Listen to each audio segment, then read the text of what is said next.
Olá, boa noite. Hoje realizamos no programa de rádio mais um debate do Plano Municipal de Educação, que na semana passada ouviu representantes do segmento religioso falando que são a favor do plano, porém contrários a um aspecto, a um dos seus itens, que é o que trata sobre a sexualidade, homossexualidade e convivência de pessoas já desde muito cedo com diversidades sexuais, não é? E esse é o ponto contra o qual se rebelaram esses líderes religiosos. E hoje nós ouvimos também professores, o próprio secretário de Educação e psicóloga a respeito do mesmo tema. Não deu para ficar no todo outra vez do plano, que é muito abrangente, não é? De tão abrangente exige uma série de audiências públicas para só depois ser votado. O que seria votado no dia 18 agora, mas pelo jeito não, a menos que seja convocada a edição extraordinária da Câmara, já que esta está em recesso parlamentar, ou seja, o plano ficaria para agosto, a menos que seja convocada uma sessão extraordinária para votá-lo.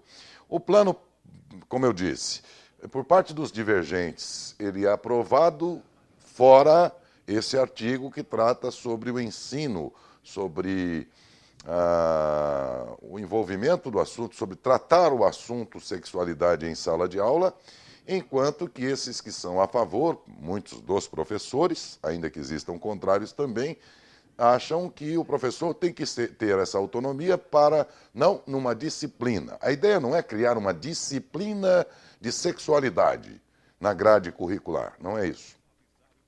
Os professores teriam, nas oportunidades, independente da matéria que ele é especialista, a autonomia para, se o assunto vier à tona numa sala de aula, falar, orientar, mostrar como são os órgãos genitais, mostrar como são, ou melhor, como é a composição física do homem e da mulher, e o que se tem de conhecimento científico sobre homossexualidade, enfim, ficaria numa matéria mais sem ser curricular, mas com autonomia para trabalhar o assunto do ponto de vista pedagógico.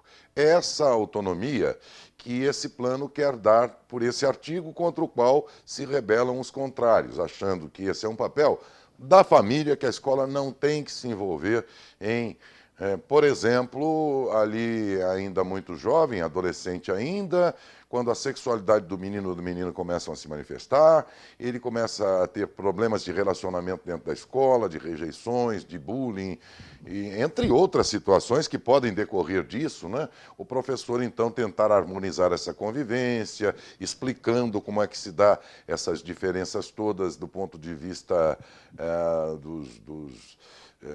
do próprio organismo, que se manifesta com o gosto pelo mesmo sexo, enfim, mas não numa situação, digamos que moral e religiosa. Um ensinamento mais científico e pedagógico que o professor poderia ali inserir na sala de aula, em qualquer aula e não como matéria, exatamente.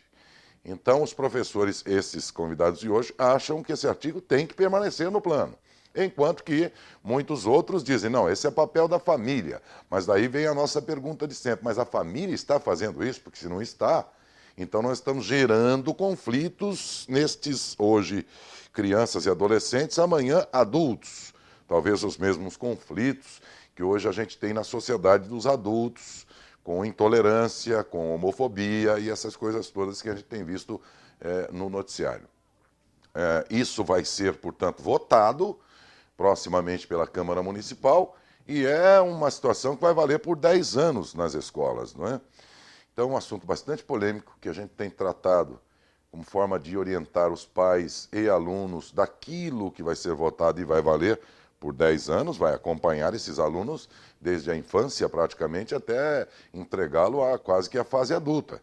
Não é pouco o tempo, o assunto não é pouco interessante não, muito pelo contrário, e é preciso muita paciência e tolerância para tratar sobre ele. É preciso que haja muito respeito, tolerância e debate.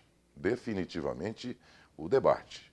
Porque o que a gente nota no momento em que as divergências são colocadas é que nós estamos tratando de um assunto que requer muita tolerância e paciência Exatamente porque estamos tratando agora de uma forma aberta, estamos discutindo um assunto que ficou por décadas, por uma existência quase que inteira da sociedade, como sendo um tabu. E, portanto, não vai se tornar moderninho de um dia para o outro para satisfazer aqueles que são mais modernos, mas também não pode ficar reservado ao passado e aos costumes que até hoje, pelo jeito, não deram certo, porque criamos gerações e gerações de pessoas que não souberam lidar com as diferenças. Basta ver o próprio noticiário, os casos de homofobia que temos hoje no futebol, na Avenida Paulista, em São Paulo, como ponto de referência, e em tantas outras notícias, em que também o modo ultrapassado de pensar gerou pessoas que não toleram opiniões mais modernas, mas os modernos também tendo um pouco mais de paciência e tolerância para entender que um processo de longo tempo será possível revertê-lo, mas também dentro de um certo tempo que talvez não será tão curto assim quanto esperam. Boa noite, Esteves.